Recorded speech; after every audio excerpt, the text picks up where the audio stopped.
La victoire de Donald Trump est une terrible nouvelle. Je pense ce matin en premier lieu aux femmes et aux minorités américaines, qui seront les premières cibles d'une politique ouvertement sexiste, raciste et LGBTphobe. Et Nantes, ça se passe comment? Toujours craigneuse de sortir en centre-ville en pleine journée ou pas? Elle pense aux femmes dans sa ville gangrenée par la violence, la petite dame? Les Nantaises n'osent plus sortir seules de chez elles, tant votre politique migratoire désastreuse compromet leur sécurité. Pensez donc en premier lieu aux femmes de votre ville, c'est pour ça que vous êtes payés. Depuis plusieurs années, je ne peux plus sortir comme je veux dans ma propre ville et je me suis fait agresser plusieurs fois par vos petits protégés, mais vous n'en avez rien à foutre. Commencez par penser aux femmes nantaises, ce sera déjà pas mal.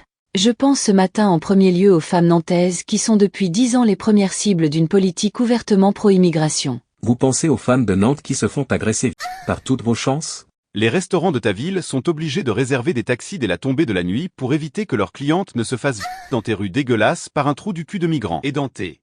Et tu oses parler de politique sexiste? Occupe-toi des fleurs, c'est mieux. Ce que je vais dire là ne s'applique évidemment pas qu'à Johanna Roland, la maire de Nantes. Vous voyez, les politiciens, les dirigeants, les influenceurs, vous pouvez les considérer comme des délégués de classe à qui vous confiez un budget. Vous leur faites confiance, ils gèrent l'argent que vous leur confiez avec les impôts, ils sont censés défendre vos intérêts, rendre votre vie plus sympa, organiser des sorties scolaires sympas, négocier les heures d'ouverture à la bibliothèque, les équipements en cours de sport, etc., etc. Ils vous font plein de promesses du genre pour se faire élire, ils déclarent défendre les groupes X, les communautés Y, les principes Z, bla bla bla. Vous les élisez, vous leur confiez du pognon, vous leur faites confiance. Mais en retour, vous n'obtenez pas ce qui a été promis. C'est la faute à qui? Qui? Eh ben je vais vous le dire, c'est toujours la faute de la population, qui doit demander des comptes, faire un contrôle qualité du travail des dirigeants, ne pas les laisser tranquilles, ne pas leur accorder une confiance aveugle. Après tout, vous savez quoi d'eux? Rien. Est-ce qu'ils vous connaissent personnellement? Évidemment que non.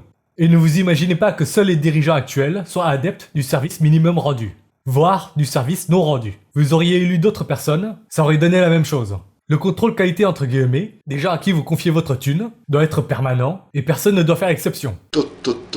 Qu'est-ce qui pourrait obliger les dirigeants, les politiciens, à fournir un travail à la hauteur de la confiance, du pognon que vous leur confiez? C'est très simple. En 2 mots, la peur. Mais comment leur faire ressentir la peur tout en restant dans la légalité? D'ailleurs, est-ce que c'est possible de faire peur à un dirigeant au point qu'ils sont obligés de fournir un service à la hauteur de l'argent que vous lui confiez, tout en restant dans la légalité? Bonne question, n'est-ce pas? En tout cas, je peux vous dire que lire des tweets désobligeants comme ça, Johanna Roland ou similaire, ça ne va pas l'empêcher de dormir ce soir. Faut certainement aller plus loin que ça. Comment? Je vous laisse y réfléchir en commentaire. Laissez les commentaires!